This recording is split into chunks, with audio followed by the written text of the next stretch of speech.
हम स्वागत करते हैं। आज की प्रेस कॉन्फ्रेंस बहुत ही एक इम्पोर्टेंट विषय एड्रेस करने के लिए ऑर्गेनाइज की गई है। जैसा कि आप सब लोग जानते हैं कि 16 अगस्त 2024 को इलेक्शंस कंडक्ट होने से पहले माननीय एलजी साहब ने और केंद्र सरकार के निर्देश पे एक निर्णय लिया था कि जितनी भी इवैक्यू प्रॉपर्टी है जो कस्टोडियन डिपार्टमेंट हैंडल कर रहा है, वो जो डिस्प्लेस्ड पर्संस हैं, रेफ्यूजीज हैं 1947 के, 65 के, 71 के, और उनके साथ साथ जो वेस्ट पाकिस्तानी रेफ्यूजीज हैं उनके नाम पे पूरे तरीके से कर दी जाएगी, यानी कि ओनरशिप राइट्स, मालिकाना हक उनको दे दिए जाएंगे। दूसरा, उस इलेक्शन होने के बाद अभी तक उस ऑर्डर की जो इम्प्लीमेंटेशन है, जो उमर अब्दुल्ला गवर्नमेंट की अब रिस्पॉन्सिबिलिटी है, समयबद्ध तरीके में नहीं हो रही है। तो एक तो ये कंसर्न फ्लैग करने के लिए, और केंद्र सरकार ने जो पहला कदम था इवैक्यू प्रॉपर्टी एक्ट के तहत कि डिस्प्लेस्ड पर्संस और रेफ्यूजीज के नाम पे ये प्रॉपर्टी राइट्स दिए जाए, जो दूसरा कदम उमर अब्दुल्ला सरकार को चलना है, it has to walk the second step, वो ये है कि इवैक्यू प्रॉपर्टी कस्टोडियन जमीनों के जो लोकल अलॉटीज भी हैं, लोकल अलॉटीज कौन लोग? जो रेफ्यूजीज नहीं है। लोकल अलॉटीज कौन लोग? जो जम्मू खित्ते के, जम्मू प्रोविंस के ओवरवेलमिंगली लार्जली डोगरा कम्युनिटी है, उनको जो अलॉट की गई है जमीनें, उनको भी इस ऑर्डर में इनकॉर्पोरेट करके उनके नाम पे कस्टोडियन जमीनों के मालिकाना हक रेगुलराइज करें, यानी प्रॉपर्टी राइट्स उनको दे।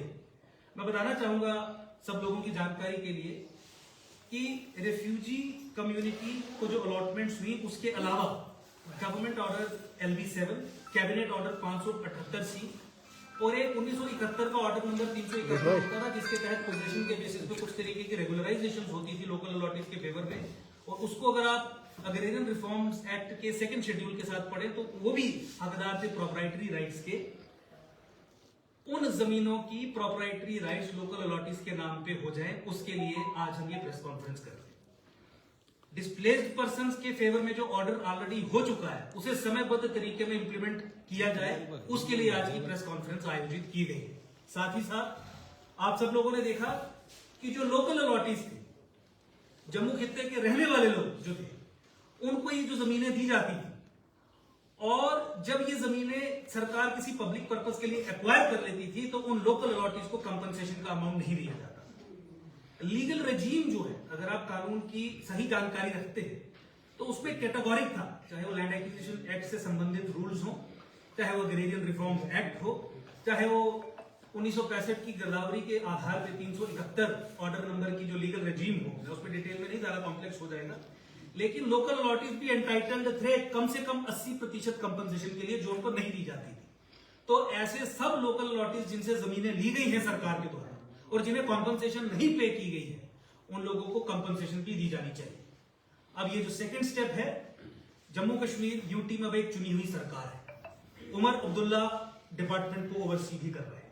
मुख्यमंत्री की ये अब नैतिक रिस्पॉन्सिबिलिटी बनती है कि एक कदम केंद्र सरकार ने जो उठाया, उसी दिशा में दूसरा कदम भी उठाए, क्योंकि ये जम्मू खित्ते और जम्मू कश्मीर में वो सब लोग जो लोकल अलॉटीज की श्रेणी में आते हैं, उनके मौलिक कॉन्स्टिट्यूशनली गारंटेड राइट्स की हम बात कर रहे हैं। मेरा आप सब लोगों से यही निवेदन है कि सरकार तक ये मैसेज पहुंचे।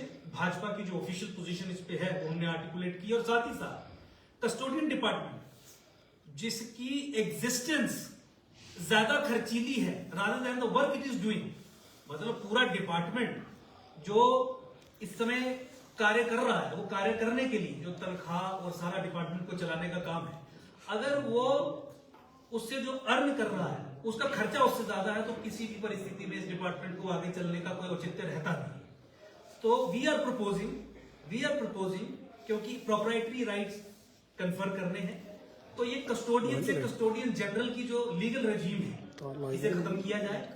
एक IAS अधिकारी या एक सीनियर मोस्ट KS अधिकारी, कमिश्नर सेक्रेटरी रैंक का, जो रिलीफ कमिश्नर की तर्ज पे, जैसे कश्मीरी हिंदुओं के लिए रिलीफ कमिश्नर की पूरी एक लीगल रेजीम बनी है, वो कॉन्स्टिट्यूट किया जाए, ताकि एक तहसीलदार या एक जूनियर मोस्ट KS अधिकारी ही कस्टोडियन डिपार्टमेंट को ना चलाएं और एक रिलीफ कमिश्नर सेक्रेटरी रैंक का व्यक्ति इसे चलाए, ताकि ये कन्फर्मेंट ऑफ ओनरशिप राइट्स ठीक तरीके से हो सके, और जो कम्युनिटी का, जिस तरीके से कश्मीरी हिंदुओं की कम्युनिटी से रिलीफ कमिश्नर रहता है, कम्युनिटी का हो, ये आज हम सरकार वो ये संदेश यहाँ से देना चाहते हैं लोगों के अधिकारों के लिए।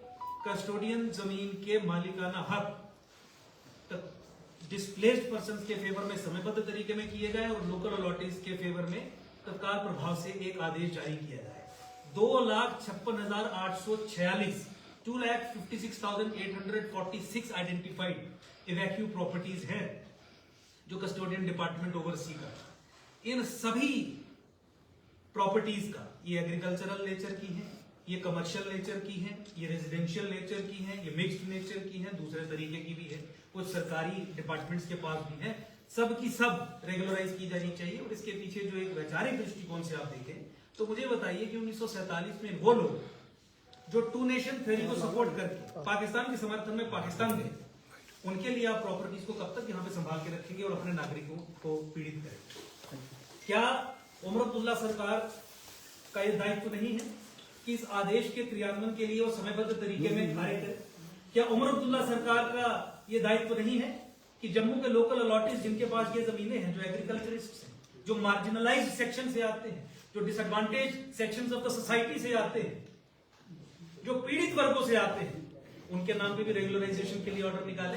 तो ये टेस्ट है। जो लोग सशक्तिकरण की बात करते हैं, लैंड रिफॉर्म्स के दृष्टिकोण से देखें तो डिसएडवांटेज सेक्शंस की एम्पावरमेंट की बात करते हैं, आज उनके सामने मौका है कि कीजिए आदेश और आप इन सब लोगों को प्रोप्राइटरी राइट्स, मालिकाना हक कस्टोडियन जमीनों के दीजिए, समयबद्ध तरीके में दीजिए, तब आप कहीं जाके साबित कर पाएंगे। अदरवाइज जो शैम आपने लैंड रिफॉर्म्स के रूप में यहाँ पे किया था, उसके बारे में फिर किसी समय पे जो हमारे अधिकारी हैं आपकी पोल खोलेंगे, लेकिन कम से कम आप साबित कीजिए कि you can walk the talk.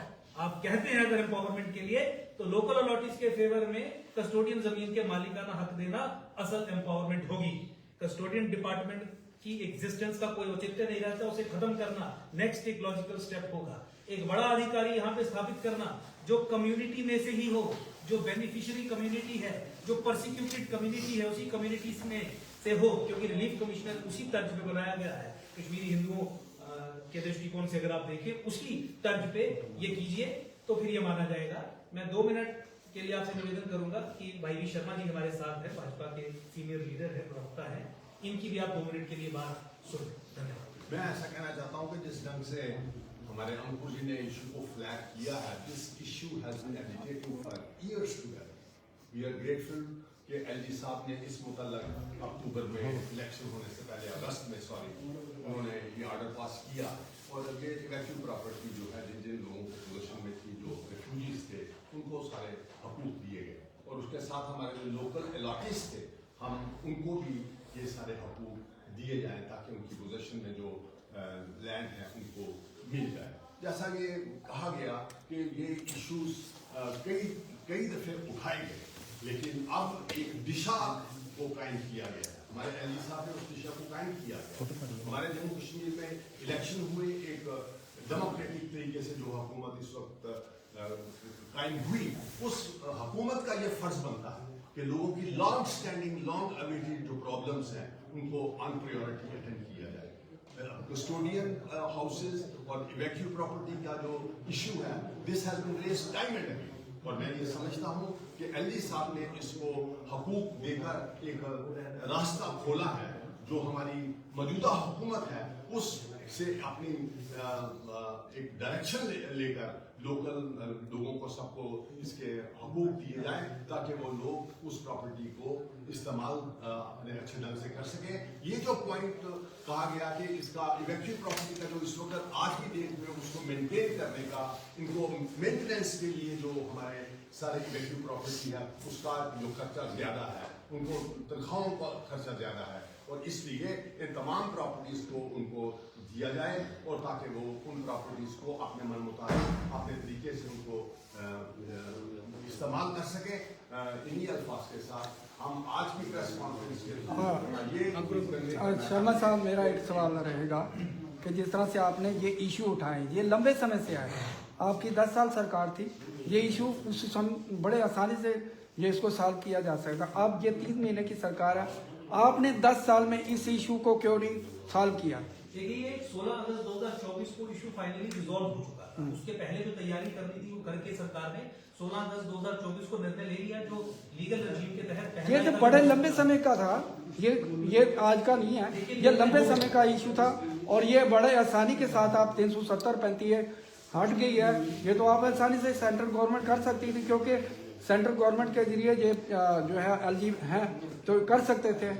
आप इस समय जो है आपकी सरकार नहीं है, आप एनसी सरकार के ऊपर आरोप लगा रहे हैं। 3 महीने की सरकार, आपने क्यों नहीं किया? देखिए हम कोई आरोप नहीं लगा रहे। मेरा आपसे निवेदन यही है कि 16 अगस्त 2024 को एलजी साहब ने और केंद्र सरकार ने ये निर्णय लिया जो डिस्प्लेस्ड पर्सन्स हैं 1947 के 65 के 71 के और जो वेस्ट पाकिस्तानी रिफ्यूजीज हैं जो कस्टोडियन जमीनों के कब्जे में हैं या जिन्हें जमीनें अलॉट हुई थी, उनके नाम पे मालिकाना हक करने का आदेश पारित हो चुका है। मैं कह रहा हूं कि जो दूसरा कदम अब उस दिशा में उठाना है, इस समय एक चुनी हुई सरकार है, वही ये कदम उठा सकती है। इसलिए आज की प्रेस कॉन्फ्रेंस के माध्यम से भाजपा ने ये डिमांड की कि दूसरा कदम सरकार उठाए, क्योंकि ये मार्जिनलाइज्ड सेक्शंस की एम्पावरमेंट की बात है, ये मिडिल क्लास की एम्पावरमेंट की भी बात है, ये फार्मर्स की, एग्रीकल्चरिस्ट सोसाइटी की एम्पावरमेंट की बात है। तो दूसरा कदम पहले कदम के बाद ही उठाना था। अगस्त में अगर एलजी साहब ने ये कदम उठाया, केंद्र सरकार ने ये कदम उठाया, तो उसके बाद इलेक्शन होने के बाद यहाँ की चुनी हुई सरकार को ये कदम उठाना है। तो मेरा निवेदन आपसे मात्र बस ठीक।